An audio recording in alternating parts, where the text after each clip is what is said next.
And now we turn to the senator who drafted the Senate bill on police reform, South Carolina Republican Senator Tim Scott. Good morning. Good to see you, Senator. Good morning, John. I hope you're doing well. We're doing all right. I want to ask you about this national moment that's testing all of us. Protests in the street like we haven't seen since the 1960s. I'd like to ask you what I asked the Vice President. What do you hear in the voices of those protesters? Well, I hear from the nonviolent protesters, what we hear consistently is this frustration that was ignited by 8 minutes and 46 seconds of George Floyd pleading for his life, saying he could not breathe, and then at the end, asking for his mother. What I hear is a concern and a frustration that I have felt as a person who's been stopped by law enforcement 18 times in the last couple decades, including this year.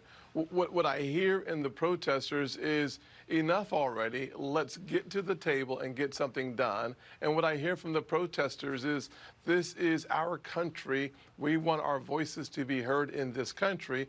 And what I did, because I heard and have felt the frustration of the protesters myself, is I drafted legislation that said we see you, we hear you, and let's move together forward. This is a very interesting and important moment. Interesting in that the country's response, John, has been amazing. White folks and black folks, brown ones and yellow ones, have come together in the streets of our cities to say, we want to be a unified country. I say thank you and God bless them. In the moment of unity, Senator, I don't want to ask you this next question, but I must. The President of the United States promoted to his 82 million Twitter followers today a video in which somebody screamed white power. I'm going to play that now for those who've not seen it.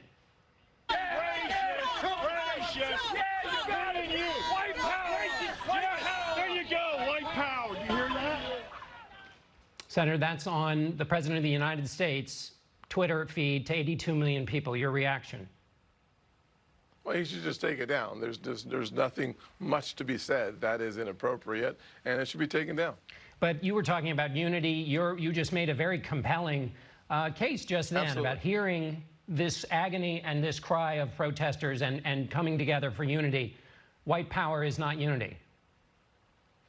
Well, no, certainly, it absolutely is not. I mean, I live in a city where the Civil War started, and I'm so thankful that the people of South Carolina, specifically in Charleston, we've evolved as a people, and that is a great thing. The truth of the matter is, when you hear things like that racist chant towards white power, we should have the same response with the same type of energy that we have for those folks we know have been disadvantaged for so long. We should stand up and say, that's not right. And I'm saying the exact same thing now. That's not right. But that's not the entire conversation, and that's not the entire clip. That was a terrible display that I saw in that video. I watched the whole video before I came on the show. The whole thing was terrible. Yeah. Let's get to your legislation, because that's your effort to try to get at this moment we're on. Why did the bill break down in the Senate?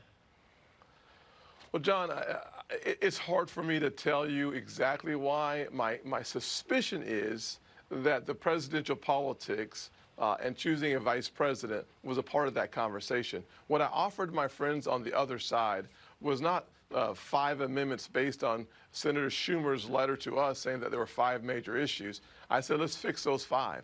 They came into a room and we were going to chat about it. They said, there's 20 things that we'd like to change. I said, I'll give you 20 amendments, and I'll start by offering the First Amendment myself on chokeholds. Our legislations were about the same, except for in the House legislation, they had blood flow as well as airflow. They suggested that my legislation did not include blood flow.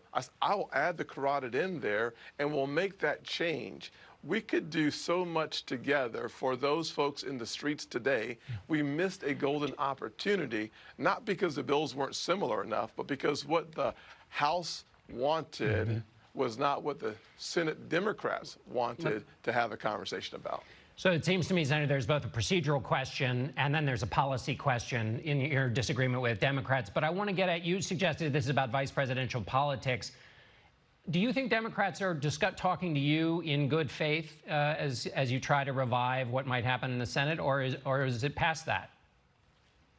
Well, listen, I'm going to be open to having a conversation this week in a few days with some of the leaders who put together the House bill. I fashioned much of what I saw from what I liked in the House bill. There are things in the House bill that I do think are not in the best interest of the country. Let me just be clear on that fact. While I do talk about the fact that there are a lot of things in common, there are a few things that I believe makes it worse on cities, makes it worse on the most vulnerable populations within those cities. And what we're seeing manifesting in New York City today is a byproduct of those concerns that I have about the House legislation. There's a reason why murder is up 79% over the numbers last year, 64% shooting increase over the numbers last year, just in New York City. When you start demonizing and stereotyping all law enforcement as evil and bad, you start putting targets on their backs, you start seeing them withdraw from some areas, and that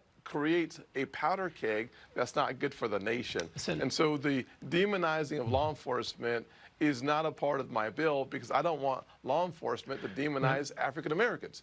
We have to be on the same page. So quickly, Senator, on the question, though, of accountability and holding police accountable, with this question of qualified immunity, basically the other side is saying they get let off the hook unless they do something that's excessively egregious. Is there any way to fix that or come to common ground on that? I think there's a way for us to do so by doing two things. You have to bifurcate the issue. Number one, law enforcement officers being civilly, not prosecuted, but to get exact money from law enforcement officers as a means of fixing this problem. I don't agree with that at all. Giving the victims' families an opportunity to get more money from cities and counties and states, absolutely. Okay, Senator Scott, we're very grateful you're with us. We've run out of time. Thanks so much. Oh, darn. Thank you, John.